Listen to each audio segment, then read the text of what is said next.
Ramiz Zöhrabov, şifahi ənənəli Azərbaycan professional musiqisi. Muğam dəstgahları. Muğam dəstgah, farsça dəst, komplekt, gah mövqe, məkan deməkdir. Muğam dəstgah şifahi ənənəli professional musiqimizin mükəmməl və klassik formasıdır. Üzeyir bəy Azərbaycan musiqi həyatına bir nəzər məqaləsində dəstgahın mənasını və quruluşunu səciyyələndirərək yazır. Məncə, dəstgah sözünün bir mənası dəxi rusca soorужение, bina nəzərdə tutulur, tikili, bina deyilən bir təbirdir ki, musiqidə dəxi məcazi o mənada işlənilir.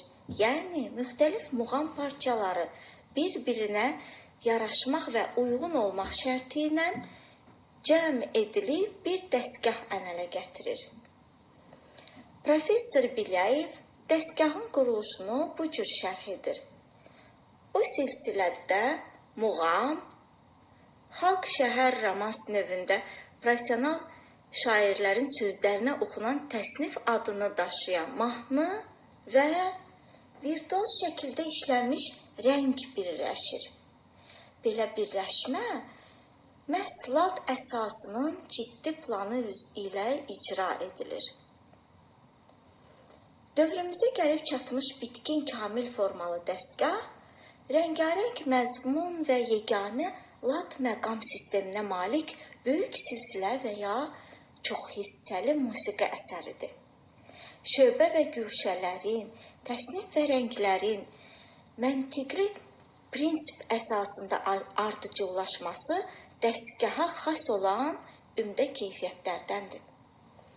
Muğam dəstgahları bir çox görkəmli Azərbaycan xalq professional musiqiçi nəslinin, xanəndə və sazəndələrin ümumi qüvvəsi ilə yaradılmışdır. Bu, əsərləri xanəndə və sazəndələrin yaradıcılıq məhsulu saymaq olar. Azərbaycan muğam dəstgahları aşağıdakılardır. Rast, Şur, Segah, Çahargah, Bayatı Şiraz, Şüştər, Hümayun, Mahur Hindi, Bayatı Qacar, Orta Mahur, Mirzə Hüseyin Segahı, Zabul Segahı, Xaric Segah. Bu muğam dəstgahlar 7 lad məqama əsaslanır. Belə ki, Rast, Şur, Segah, Şüştər, Çahargah, Bayatı Şiraz, Hümayun ladları təkcə Azərbaycan muğam dəstgahlarının deyil, eləcə də bütün Azərbaycan xalq musiqisi və xalq professional musiqi janrlarının əsasını təşkil edir. Heç də təsadüfi deyil ki, Üzeyir Hacıbəyli Azərbaycan lad sistemindən bəhs edən fundamental elmi əsərini məhz Azərbaycan xalq musiqisinin əsasları adlandırmışdır. Çünki Azərbaycan musiqisinin bütün janr nümunələri məhz bu lad sisteminə əsaslanır. Bəs muğam dəstgahlarının quruluş xüsusiyyətləri hansı komponentlərdən ibarətdir? Bu mənada biz dəstgahların quruluş xüsusiyyətlərini nəzərdən keçirərkən belə qənaətə gələ bilərik ki, bütün muğam dəstgahlarında 3 əsas bölmə var ki, onlarsız dəstgah qurula bilməz. Dəraməd və bərdaşt, müqəddimə olmasına baxmayaraq, onlar istər üslub, istərsə də funksiya, öhdəlik, yerinə yetirdikləri vəzifə cəhətdən bir-birindən fərqlənirlər. Dəraməd muğam dəstgahlarının instrumental müqəddiməsidir. Girişdir. Dəraməd ya rəqsvari ya da lirik olur. Onda muğam dəstgahlarının əsas istinad pərdələri tədricən melodik inkişafla ardıcıl özünü göstərir. Hər bir muğam dəstgahına aid dəraməd öz müxtəlif məziyyətlərinə görə seçilir. Dəraməd bütün muğama olan girişdir. Bərdaşt yalnız mayəyə girişdir. Bərdaşt da dəraməd kimi dəstgahda müqəddimə rolunu oynayır. Lakin o mütləq dəramətdən sonra çalınır.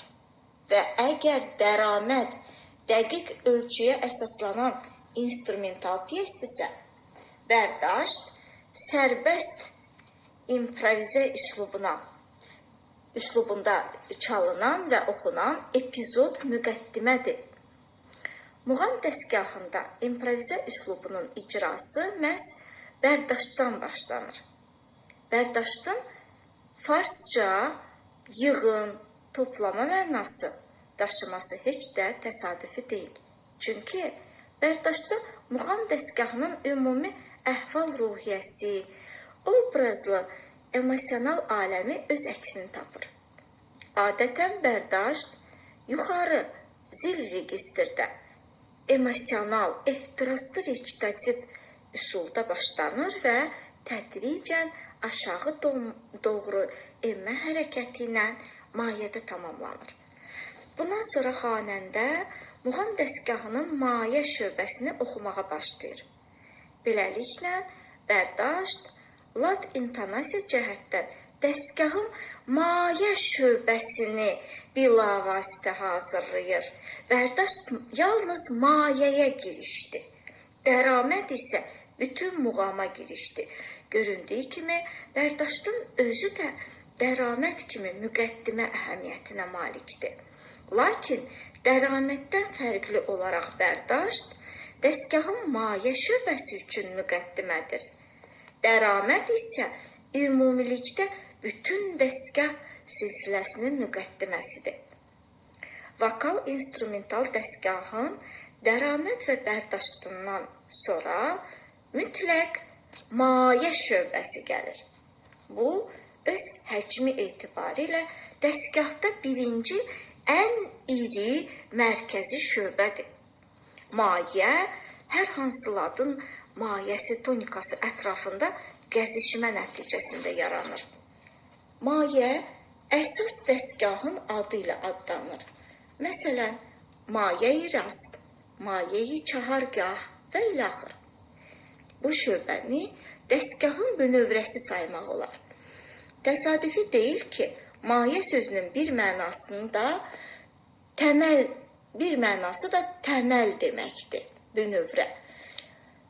Mayə şöbəsi isə öz növbəsində bir özül əhəmiyyətini görərək, ondan sonra səslənəcək şöbə üçün bir növ müqəddimə rolunu oynayır. Şur dəstgahında mayə-i şur, şur şahnazı.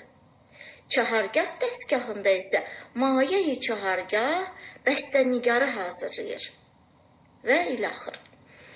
Onu da deyək ki, dəstgahda mayə şöbəsi ilə əlaqədar bir ümdə xüsusiyyət də var. Bütün sonraki şöbələr oxunub çalındıqdan sonra melodiya təkrarən mayə şöbəsinə qayıdır. Bundan əlavə, hər şöbənin özünün oxunulmasından sonra da adət üzrə mayəyə, necə deyərlər, ayaq edilir. Bu xüsusiyyət də dəstgahın şöbələrinə xasdır. Muğam dəstgahlarında mayə şöbəsindən sonra gələn vokal instrumental şöbələr mürəkkəb quruluşa malikdir. Onlar bir-birindən öz həcmi və inkişafı baxımından seçilir.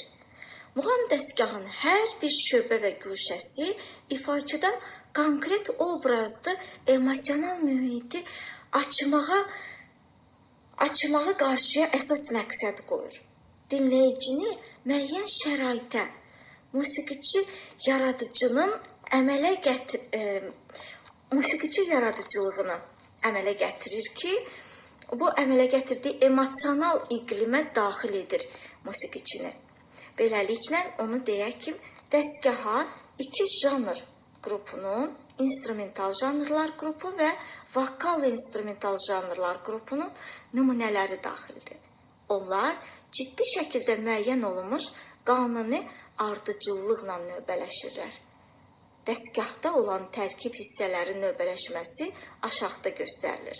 Dəraməd, Bərdaşt, mayə, təsnif və ya rəng.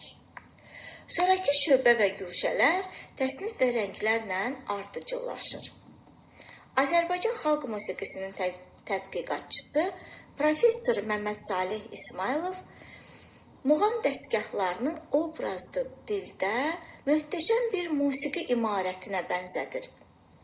O yazır, muğamları təşkil edən müxtəlif şöbə və güşələr imarətin sütunlarını təmsil edir. Muğam ifasında işlədilən tril, zəngulə, mardent, farşlaq, lal barmaq və s. kimi melizm növləri musiqi imarətinə zinət verən naxışlardan, ornamentlərdən ibarətdir.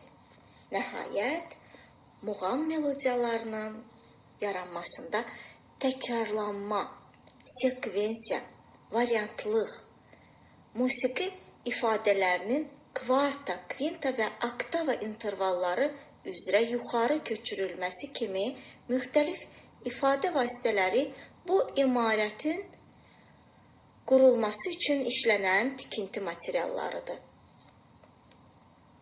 Məmməd Salih İsmailov Azərbaycan xalq musiqisinin janrları kitabında Bakı 1984 səhifə 58-də qeyd edib.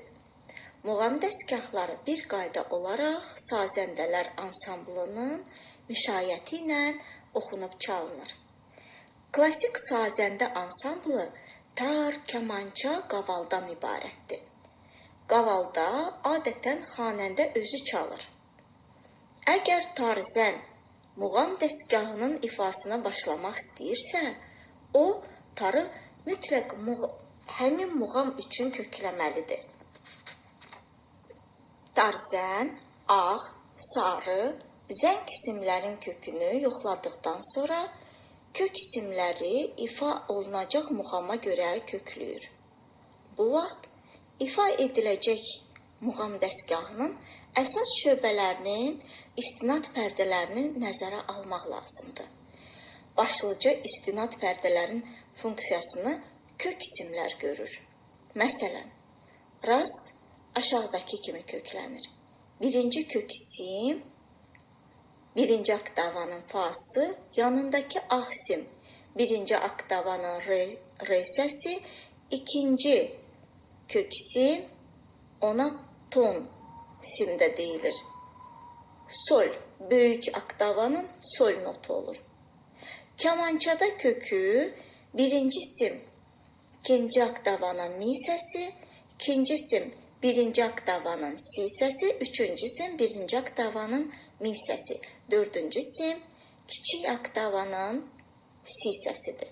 Belə qaydada hər bir muğam dəstgahın öz kök sistemi var.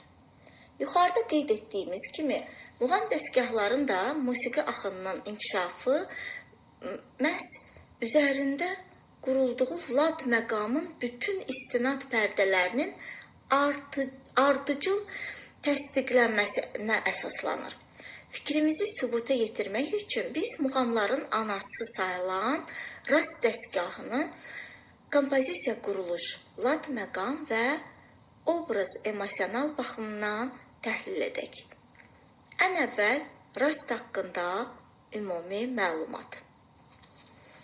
Orta əsr musiqişünaslığında rast ən birinci muğam və bütün digər muğamların əsası sayılır.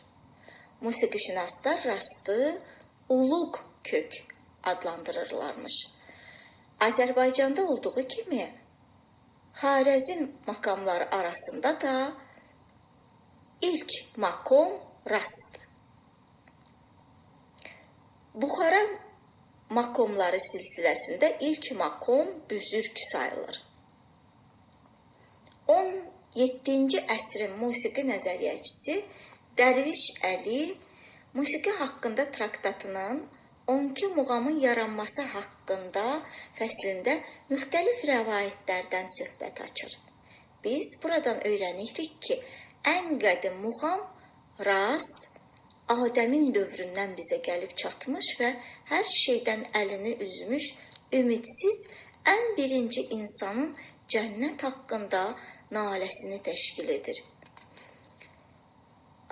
Semenov, Среднеазиатский трактат по музыке, Derviş Ali. 17 vek Daşkent 1946-cı il Daşkent şəhərində çapdan çıxmış Zimenovun Dərviş Əlinin musiqi haqqında traktatında qeyd olunur. Orta Asiya traktatı. Musiqişünas Matyakubov yazır ki, rast makomunda sabit intervalların sayı daha çoxdur. Bu keyfiyyətlə əlaqədar bir çox traktatlarda da o birinci makom kimi göstərilir. Lokalные Matyakubov, lokalные особенности хорезмских макомов. Xarəzm muğamlarının lokal xüsusiyyətləri kitabında qeyd olunur bu barədə. Макомы, мугамы и современное композиторское творчество Daşkent. Daşkentdə 1978-ci ildə çapdan çıxmış Makamlar, muğamlar və müasir bəstəkarlıq yaradıcılığı kitabının 111-ci səhifəsində bu barədə qeyd olunur. Doğrudan da şərq nəzəriyyəçiləri muğam ladlar haqqında söz açarkən rastı ən təkmilləşmiş muğam lad sayırlar. Rast, yaxın şərq xalqlarının şifahi profesional musiqisində 12 əsas muğamdan biridir. 12 klassik muğamdan bəzilərinin şöbə halına keçməsinə, bəzilərinin isə kiçik həcmli muğam əhəmiyyətini kəsb etməsinə baxmayaraq, qədim zamanlardan yalnız rast ən əvvəlki mahiyyətini bu günə qədər qoruyub saxlamışdı. Üzeyir bəyin özünün məşhur elmi əsəri olan Azərbaycan xalq musiqisinin əsasları kitabında muğamların dəyişikliklərə uğradığı söylənilir. O yazır ki, qədim zamanlarda əsas etibarilə 12 muğam məlum idi və zaman keçdikcə bu 12 klassik muğamın adları və həmçinin özləri də böyük dəyişikliklərə uğramışlar. Üzeyir Hacıbəyli rastı indiyədək zamanın və hadisələrin sarsıdıcı təsirinə qarşı möhkəm duran yeganə muğam hesab edir.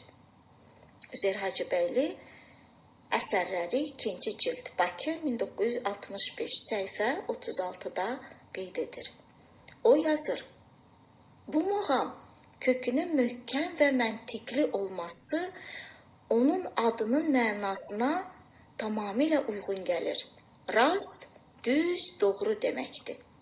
Rast muğamı yalnız öz adını və səs qatarını deyil, hətta öz mayə ucalığını da zəmanəmizə qədər mühafizə etmişdir. Bütün yaxın şərq xalqlarında rast muğamının quruluşu və mayə ucalığı eynidir. Bu mayə kiçik oktavanın sol səsindən ibarətdir. Üzeyir Hacıbəyev bunun ardınca qeyd edir ki, qədim Yunanlar 7 səma cisimlərindən hər birinin Pifaqor tərəfindən icad edilmiş 7 tondan birinə müvafiq olduğunu zənn edirlərmiş. Üzeyir Hacıbəyevin müqayisə üçün nümunə göstərdiyi sol tonu Yunanca Veneraya, Zöhrə, Ərəb İranca isə rasta uyğun gəlir.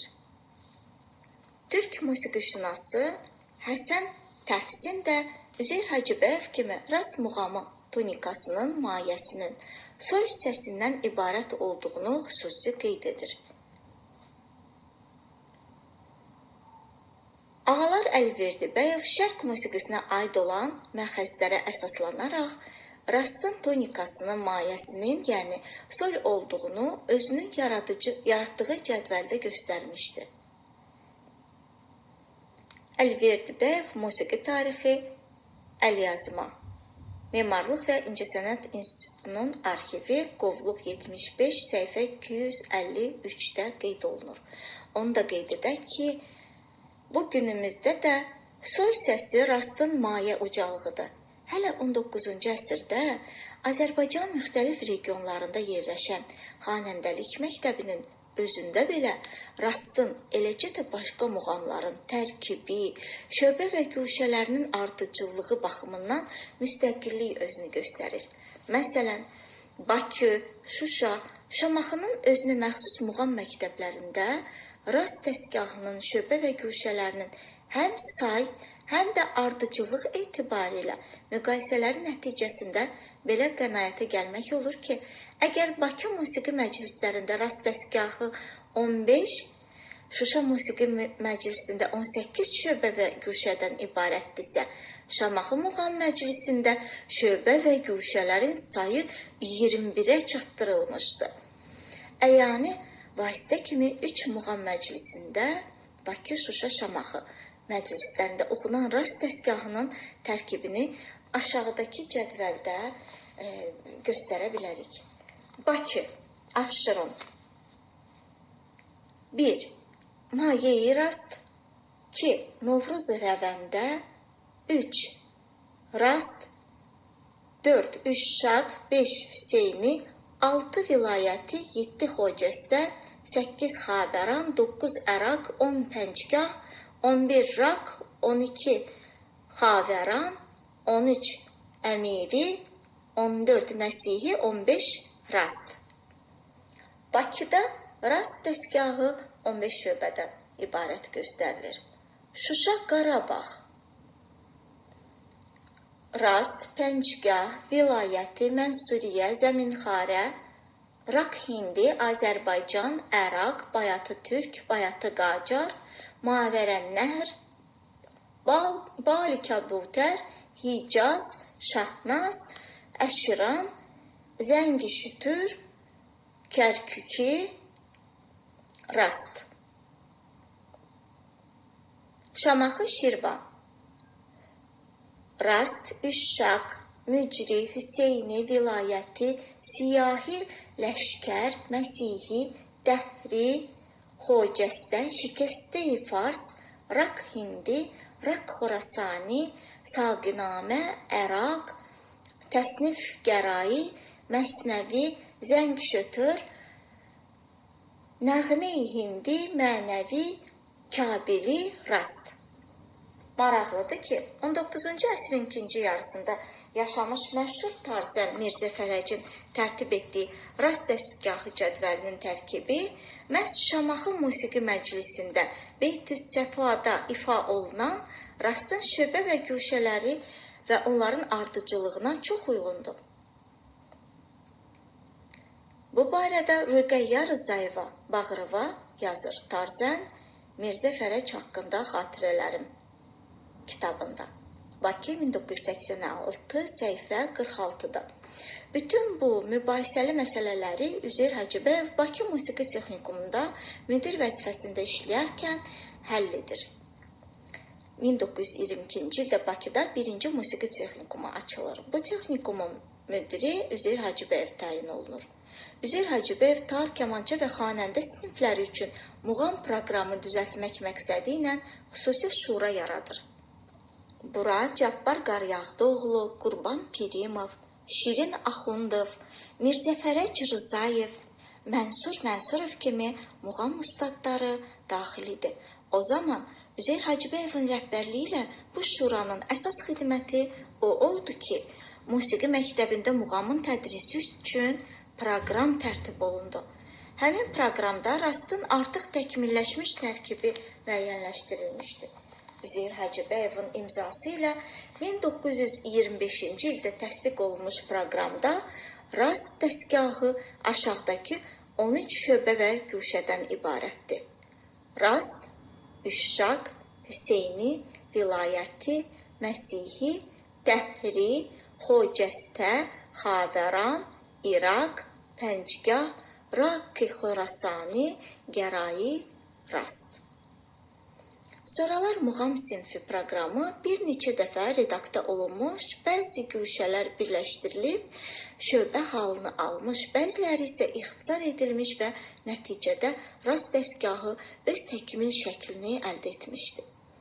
Belə ki, Əhməd Bakıxanov tərəfindən redaktə olunmuş tədris proqramında rast dəstgahı 10 şöbə və guşədən ibarətdirsə, Bərdaş Mayə Üşşaq Hüseyni vilayəti, Şikəsti Fars İraq Pəncgah Gərayi Rasta Ayaq. Sonralar tarzən pedaqoq Kamil Əhmədov çap etdirdiyi proqramda Rasta Rakı şöbəsini əlavə etdi. Rak şöbəsini. O, Pəncgahla Gərayi arasında yerləşdirilmişdi. Orta ixtisas musiqi məktəblərinin xanəndəlik sinifləri üçün muğamın tədris proqramında Bakı 1984-cü il tərtib edən Səlim Ağayev yuxarıdakı şöbələrə dilkeş də əlavə edir. Əlbəttə, çox vaxt xüsusilə xanəndələr rast dəstgahı oxuyan zaman vilayətdən sonra dilkeş, kürdi kimi şöbələri də ifa edirlər. Hər iki şöbə öz əsasına görə şura uyğundur. Beləliklə, rast dəstgahında adlarını çəkdiyimiz şöbələrin oxunması rastdan şura müvəqqəti keçidi modulyasiyanı təşkil edir. Başqa muğam dəstgahları kimi, rastın Azərbaycanda müxtəlif üslublu ifaçılıq təsiri mövcuddur. Lakin, başqa muğamlar kimi rastın bütün təfsirlərində vacib amil olaraq onun əsas şöbələri, məqam intonasiya keyfiyyətləri həmişə saxlanılır. Eyni zamanda dəstgahın bəzi güşələri ifa edilmir, ixtisarla verilir. Bəzi güşələr isə böyük şöbələrə birləşdirilir. Bu imdə cəhət rast muğamının not yazısında da öz əksini tapmışdı. Rast dəstgahının çap olunmuş 3 not yazısı var. Bunlardan birincisi 1936-cı ildə Tofiq Quliyev tərəfindən məşhur tarzən pedaqoq Mənsur Mənsurovun ifasından nota yazılmış variantıdır.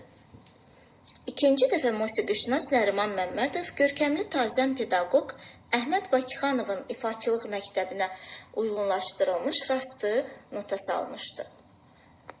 Bakı, Azərnəşr 1963-cü ildə çap olunub. Göründüyü kimi, rastın hər iki not yazısı instrumental şəkildədir. Üçüncü dəfə Nəriman Məmmədov artıq rastı vokal instrumental şəkildə nota yazmış və çap etdirmişdi. Moskva Sovetski Kompozitor jurnalının 1978-ci ildəki nəşrində rast dəstgahının musiqi nəzəri təhlili məhz Nəriman Məmmədovun nota yazdığı eyni adlı dəstgah əsasında aparılacaq. Nəriman Məmmədov rast dəstgahına vokal instrumental şəkildə nota yazmış və çap etdirmişdi. Həmin rast görkəmli tarzən Bəhram Mənsurovun və xanəndə Hacıbaba Hüseynovun ifaçılıq təfsiridir. Yeri gəlmişkən onu da deyək ki, Hacıbaba Hüseynov öz sələfi Zülfü Adıgözəlovun oxuma üsulunu əsas götürmüşdü. Biz oxunan qəzəllərin rastın ayrı-ayrı şöbələrinin musiqi məzmununa uyğun seçilməsini xüsusi qeyd etməliyik. Dəstgahın şöbə və güşələrində Füzulinin Aşiyanı mürgi dil Zülfü pərişanındandır. Bərdaşt Mayə Rast Üşşaq Hüseyni. Ey gül, nə əcəb silsilə-i mişki tərin var. Vilayəti Kürdü Pəhləvi. Könlüm açılır zülfü pərişanını görcək. Xocəstə Xavəran Əraq Pəncgah Rak misraları ilə başlanan qəzəlləri oxumuşdu. Gərayi, Əmiri, Dəhri kimi güşələrdə isə təkcə nəqarətvari sözlərdən ha, ha, ha, əman, aman, yar, ay yar, aman yar, bidad, əman və s. istifadə olunmuşdur. Rast dəstgahı vokal instrumental şəkildə nota yazıldığı üçün onda olan təsnif və rənglərin də böyük rolu var. Dəstgahda 6 rəngdən və 6 təsnifdən istifadə edilmişdi.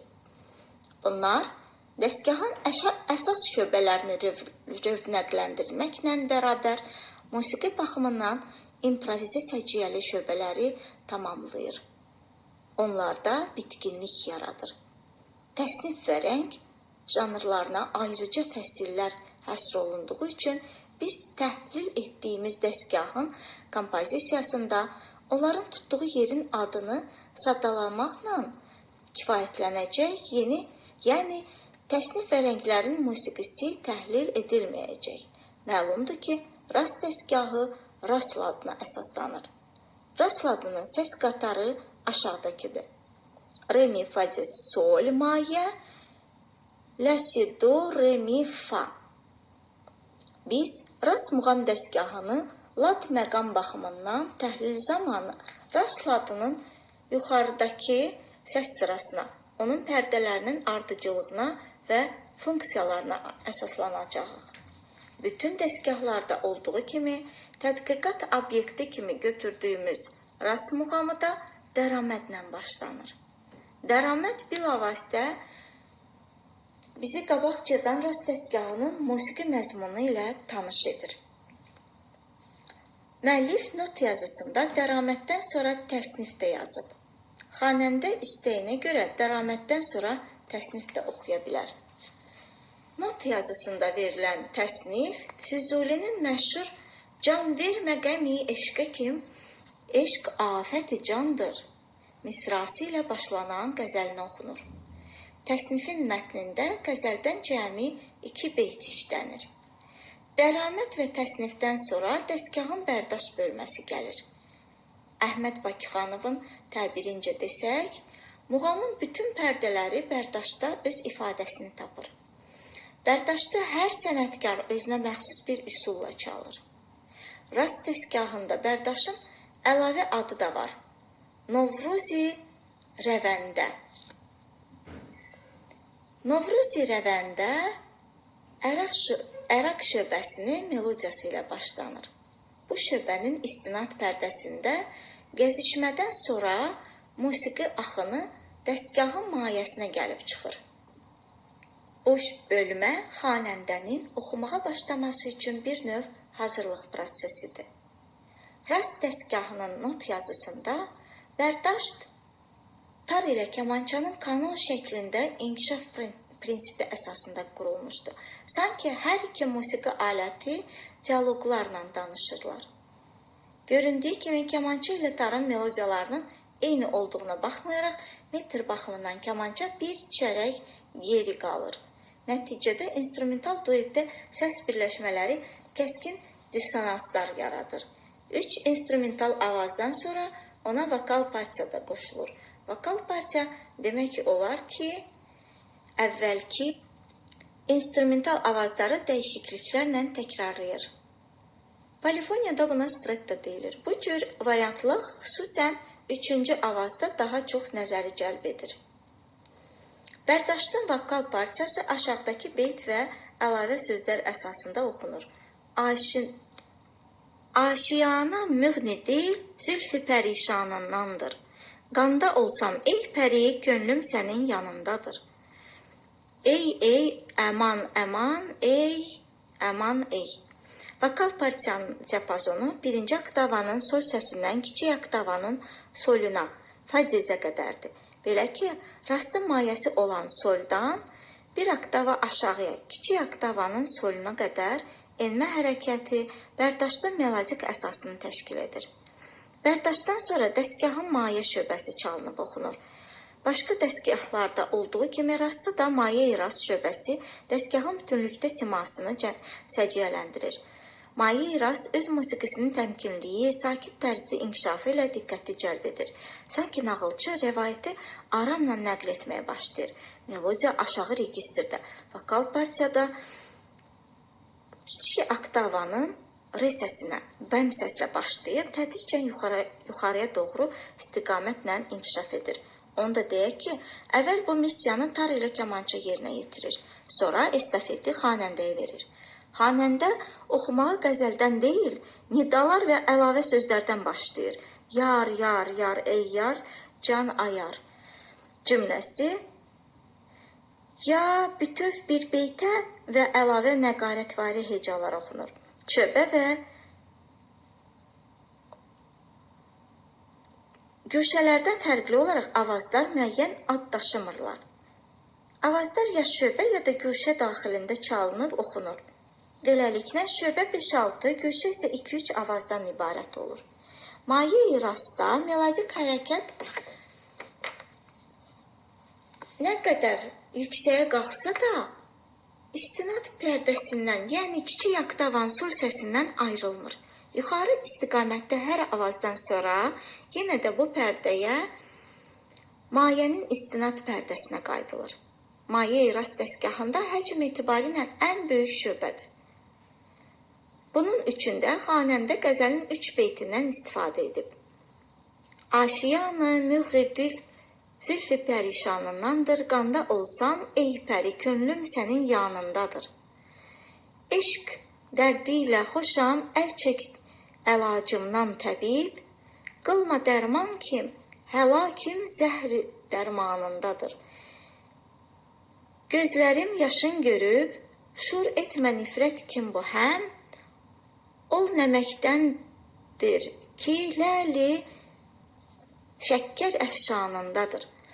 Maye rast şöbəsini təsnif tamamlayır. Mülayim ritmdə, şux xarakterdə olan bu təsnif xalq sözlərinə oxunur. Yeri gəlmişkən bir məsələni də qeyd edək. Maye rastın melodiyası və ritmi bərdaşdan fərqlənsə də kadansları bir-birinə çox uyğun gəlir. Təsadüfi deyil ki, Məmməd Salih İsmailov bərdaş və mayədən söz açarkən yazır. İstər müqəddimə, bərdaş nəzərdə tutulur. İstərsə də mayə şöbəsi ritmik cəhətdən müxtəlif olsa da, hər iki melodiyanın hərəkət istiqaməti və xüsusən onların kadansları bir-birinə çox uyğundur. Burada başlıca fərq onların müxtəlif registrdə olmasındadır. Yəni, bərdaşda aid olan melodiya, sol səsi mayə olmaq şərti ilə birinci oktava həcmində, mayə şöbəsinə aid olan melodiya isə ondan bir oktava aşağıya, kiçik oktava həcmində qurulmuşdur ki, bu da bərdaşdır. Mayədən fərqləndirir. Bu xüsusiyyət təkcə rasta deyil, başqa muğamlara da aiddir. Mayə rast şöbəsindən sonra iki güşə, Üşşaq və Hüseyni ardıcıllaşır. Hər iki güşə üçün yeni dayaq pərdəsi, mayənin kvartası, do səsi yaranır. Üşşaq sözü aşiqlər, aşiq məşuq mənasını daşıyır. Onu da xatırladaq ki, yaxın şərq xalqlarının klasik 12 muğamından birincisi Üşşaqdır. Müasir rast dəstgahında isə Üşşaq, güşə əhəmiyyətini daşıyır. Not yazısında Üşşaq elə mayədən sol, kvartaya, doya çırayışla başlanır. Demək olar ki, bu güşəyə gəzişmə xas deyil. Hər bir səsə bir heca düşür. Özü də bu güşənin musiqisi nisbətən dəqiq metroritmə əsaslanır. Güşə boyu vokal partiyanı sazəndə dəstəsi, tar və kamança unison şəklində təqlid edir. Beləliklə, Üşşaqda biz əvvəl dəqiq metroritmə əsaslanan 3 bölməni 1. Vokal instrumental 2. İnstrumental 3. Vokal instrumental bölmələri eşidirik. Bunun ardınca improvizasiya ciyəli, yəni metr və ritmləri dəyişkən bölmə gəlir. Not yazısında bu bölmə çənə zənguləsi adlandırılmışdır. Əgər Üşşaqın əvvəlki bölmələri qəzəllə oxunursa, çənə zənguləsi nida və əlavə sözlərə, aha, cahan, ey kimi sözlərə əsaslanır. Hüseyni ərəbcə gözəl deməkdir. Əbdülqadir Marağayi 1377-ci ildə Sinövbət adlı əsərini yazır. Rastdakı Hüseyni şöbəsini Sultan Üveysin oğlu Hüseynə həsr etmişdi. Məmmədov Orta əsr musiqi nəzəriyyətçilərinin bəzi risalələri Azərbaycan Dövlət Konservatoriyası elmi əsərlər seriya 13, nömrə 1, Bakı 1973, səhifə 23-24-də bu barədə qeyd olunur. Üşşaqa nisbətən Hüseyni istinad pərdəsi kvarta ilə sıx əlaqədardır. Əslində bu güşənin musiqi axını bütünlüklə kvarta dayağına əsaslanmışdı.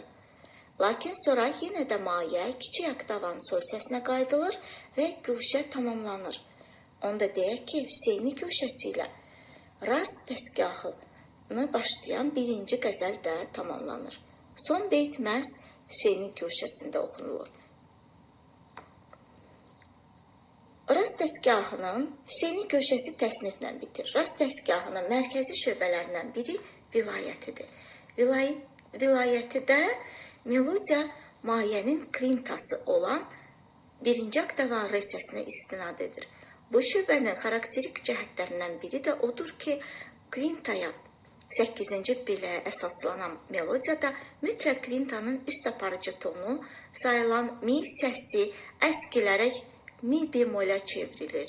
Eyni zamanda 10-cu pillə fa səsi də yüksəlmiş şəkildə fa diyez və ya natural şəkildə fa bikar kimi özünü göstərir. Kvinta re səsi vilayəti şöbəsində müvəqqəti tonika əhəmiyyətini daşıyır. Onu da qeyd edək ki, təhlil etdiyimiz vilayəti şöbəsinin not yazısında Füzulinin başqa bir qəzəli "Ey gül, nə əcəb silsilə-yi müşkitərim var" misrası ilə başlanan qəzəli oxumağa başlanır. Vilayəti şöbəsinin sonunda həm təsnif, həm də rəng verilmişdir. Bəzi hallarda avazın lirik səciyyə alınması xatirinə və həmçinin kiçik həcmli olması səbəbindən xanəndələr vilayətiyə dilkeş şöbəsini də əlavə edirlər.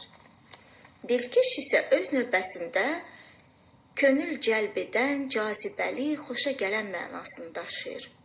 Ehtimal ki, məhz bu estetik əlamətlər də xanəndələrə vilayəti ilə dilkeşi birləşdirmək imkanı vermişdi. Əhməd Bakıxanov isə başqa fikir söylüyor. O yazır, indi rastın vilayəti hissəsindən o qədər də istifadə edilmir. Bunun əvəzində şahnaz çalınır. Bəlkə də bu səbəbdən haqqında söz açdığımız rast dəstgahının not yazısında vilayətidən sonra şahnazın variantlarından biri şahnaz-xarə oxunub çalınır. Şahnaz-xarə dəstgahda güşə əhəmiyyətini daşıyır. O cəmi bir beyti oxunur. Şahnaz-xara birinci oktavanın re səsindən sol səsinə, mayənin oktavasına sıçrayışla başlanır və sol səsi demək olar ki, sona qədər aparıcı istinad pərdəsi əhəmiyyətini kəsb edir. Təkcə son avazda musiqi axını sol səsindən pilləvari aşağı hərəkətlə re səsində dayanır. Lakin bu dayanma müvəqqətidir. Məhz xanəndəyə nəfəs dərmək üçün lazımdır. Melodi cəhətdən şahnaz-xara dilkeş şöbəsinə çox yaxındır. Demək olar ki, onun qısaldılmış bir variantıdır. Maraqlıdır ki, sona yaxın re səsinə keçidlə şurla adı təsdiq olunur. Dediklərimizin əyaniliyi üçün bir fraqmenti nümunə gətirək. Rami Zöhrabov bir not nümunəsi burada qeyd edir. Ondan sonra musiqi fikrini tar və kamança Kürdi şöbəsində davam etdirir. Musiqi xarakteri etibarilə Kürdi şöbəsində istinad pərdəsi müvəqqəti dəyişilir. Artıq əvvəlki istinad pərdəsi sol, Kürdidə la səsi ilə əvəz olunur. Öz funksiyası etibarilə bu səs bir növ re şur ladının kvintası rolunu görür. Kürdi şöbəsi musiqi cəhətdən çox gərgindir. Kürdi şöbəsinin diapazonu öz melodiyasının yuxarıya doğru hərəkəti hesabına daha da genişlənir.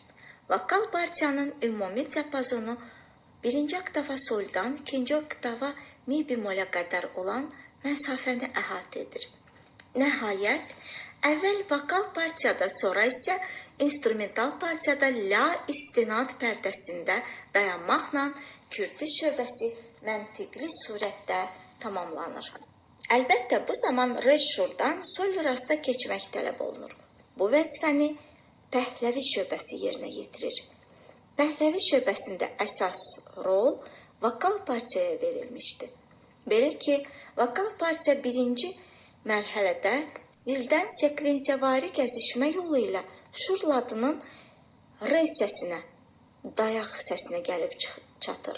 İkinci mərhələdə isə həmin partiya səslərin xromatikləşdirilməsi vasitəsilə rast ladının tonikası olan kiçik oktavanın sol səsində tamamlanır. Qeyd edək ki, musiqi ilə bərabər Füzulinin "Ey gül, nə əcəb silsilə-yi müşkitərim var" misrası ilə başlanan qəzəli də sona yetir. Ümumilikdə bu qəzəldən vilayəti, Pəhləvi kimi şöbə və guşələrdə istifadə edilir. Bu şöbə və guşələr isə öz növbəsində şurladı və onun intonasiyalarına əsaslanmışdı. Məmməd Salih İsmailov bu əlaməti belə izah edir.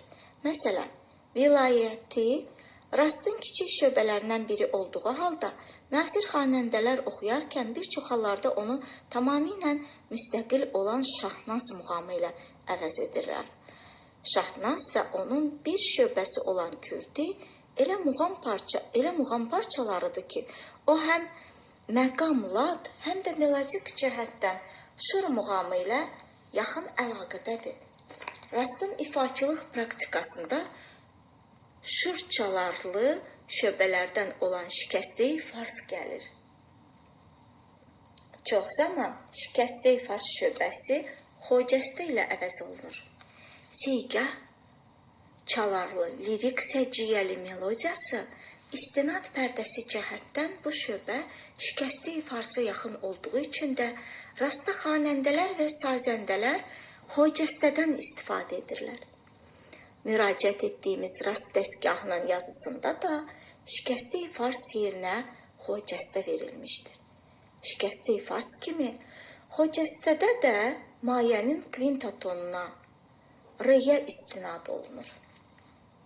Bu dayaq tonu istər vokal, istərsə də instrumental partiyada sona qədər davam edir və şöbənin musiqisi həmin tonda da tamamlanır. Xocəstə ilə Füzulinin yeni bir qəzəli oxunmağa başlanır. Könlüm açılır zülfü pərişanını görəcək. Nitqim tutulur qöncəy xəndanını görəcək. Xocəstə təsnif və rənglə yekunlaşır. Hər iki nümunə yeyin templi, şən səciyyəli musiqidən ibarətdir. Rast dəstgahında xocəstə ilə zil şöbə əraq arasında bir güşə də vardır ki, ona xavəran deyilir. Xavərandan başlayaraq əraq, pəncgah, rak kimi şöbə və güşələr rast dəstgahının zil şöbələri hesab olunur. Bu şöbələr dəstgahın kulminasiyasını təşkil edir. Kulminasiyaya başqa sözlə ovç deyilir. Ovç ən uca zirvə, göyün ən yüksək qatı, həmçinin səsin ən yüksək dərəcəyə qaldırılması deməkdir. Təhlil etdiyimiz hər üç şöbənin musiqisi coşqun, həyəcanlı, emosional təsir qüvvəsinə malikdir. Belə ki, xavəran güşəsində vokal partiyasının diapazonu kiçikdir. Birinci oktavanın r və la səsləri arasında.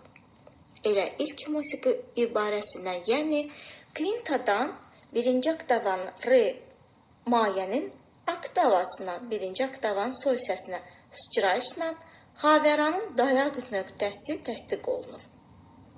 Bu güşənin melodik materialı maye rastın kiçik bir bölməsinin bir oktava yuxarıya keçirilməsidir.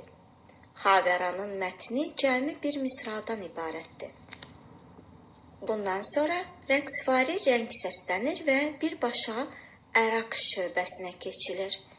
Məlumdur ki, əraq yaxın və orta şərq xalqlarının klassik musiqisini təşkil edən 12 muğamdan 5-cidir. Əraq muğamı sonraki əsrlərdə təbəddülata uğramış, müasir Azərbaycan şifahi professional musiqisində isə o şöbə əhəmiyyətini kəsb etmişdir.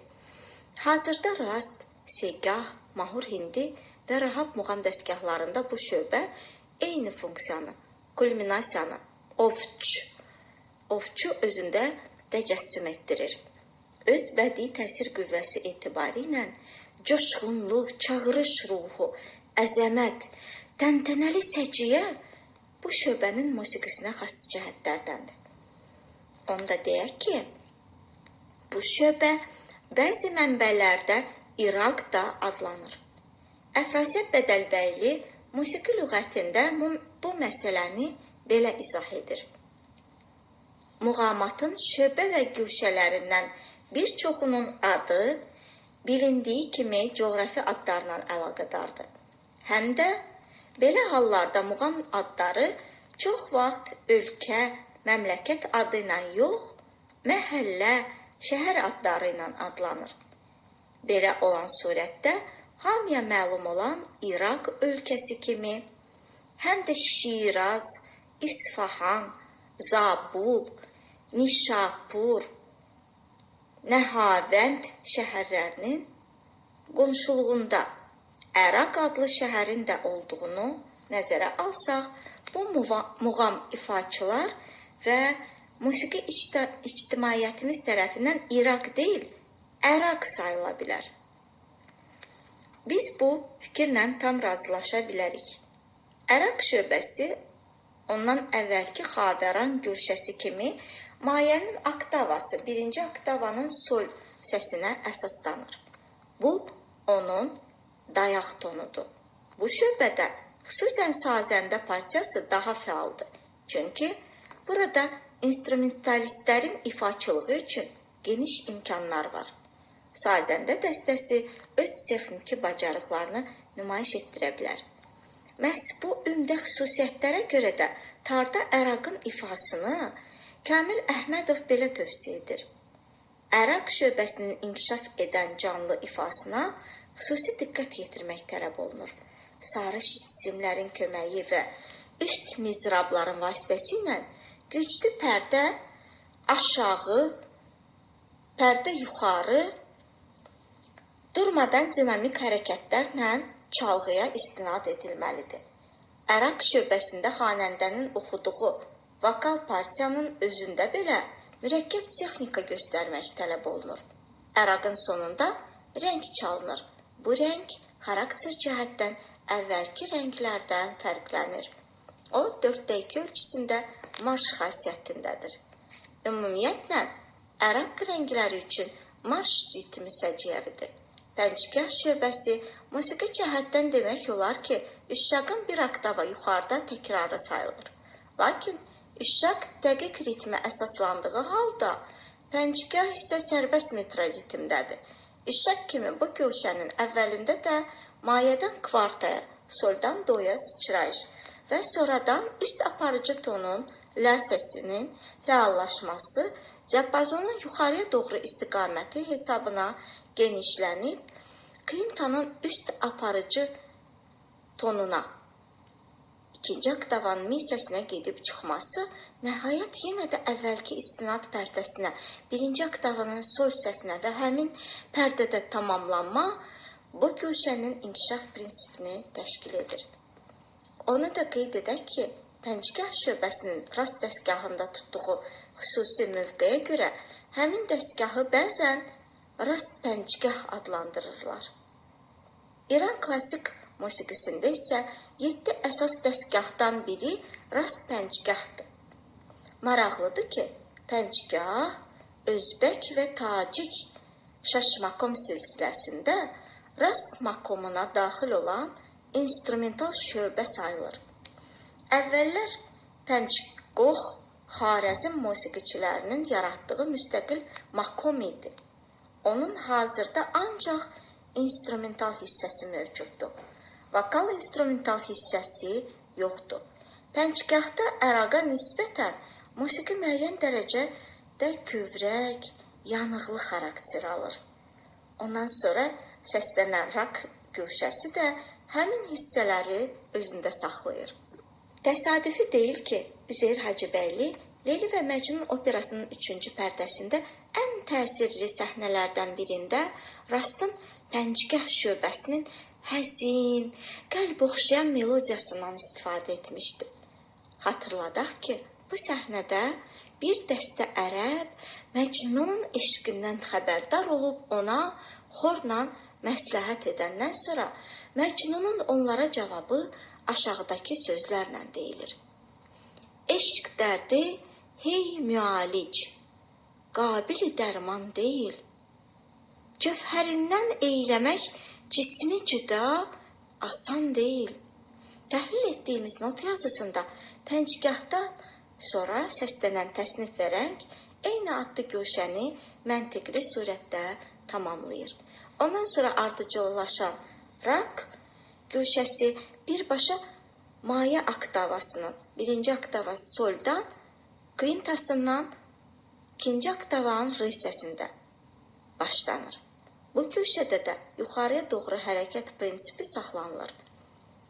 Bir beyti özündə cəmləşdirən bu guşədə ikinci oktava re və mi səsləri ətrafında gəzişmədən sonra dalğavari hərəkətlə mayenin oktavasına ikinci oktava sola qayıtma ilə şöbə bitir və bundan sonra fasiləsiz gəray şöbə guşəsinə keçilir. Gərayi, əmiri və dəhri guşələri çox kiçikdir. Bu guşələr mayəyə qayıtmaq üçün lazımdır. Bu guşələr bir növ keçid əhəmiyyətini görürlər. Məhz buna görə də həmin guşələrin melodikasına pərdə-pərdə aramlı hərəkət xasdır. Adlarını çəkdiyimiz guşələr vasitəsilə maye-i rasta qayıdılır.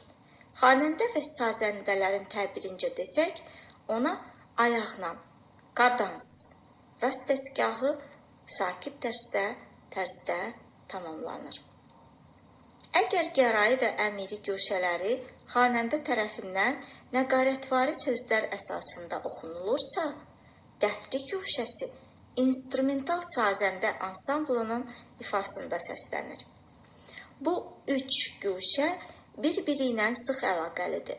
Onlar eyni vəzifəni yerinə yetirirlər. Bunlarda istinad pərdələri ətrafında gəzişmədən sonra müvəqqəti dayanma, sonra isə musiqi axınının o biri guşəyə ötürülməsi baş verir. Belə ki, gəraydə meladik hərəkət birinci oktava soldan başlayaraq aşağıya doğru gəzişmə ilə birinci oktavanın re səsində bitirsə, əmiridə meladik hərəkət birinci oktava re səsindən kiçik oktavanın sol səsinə qədər davam edir. Ondan sonraki musiqi axınında isə tar və kamança parçasında səslənən dəhri guşəsində də həmin istinad pərdəsi ətrafında gəzişilir və maye pərdəsi bir bünövrə kimi möhkəmlənir. Bu guşə dəstgahda koda rolu oynayır.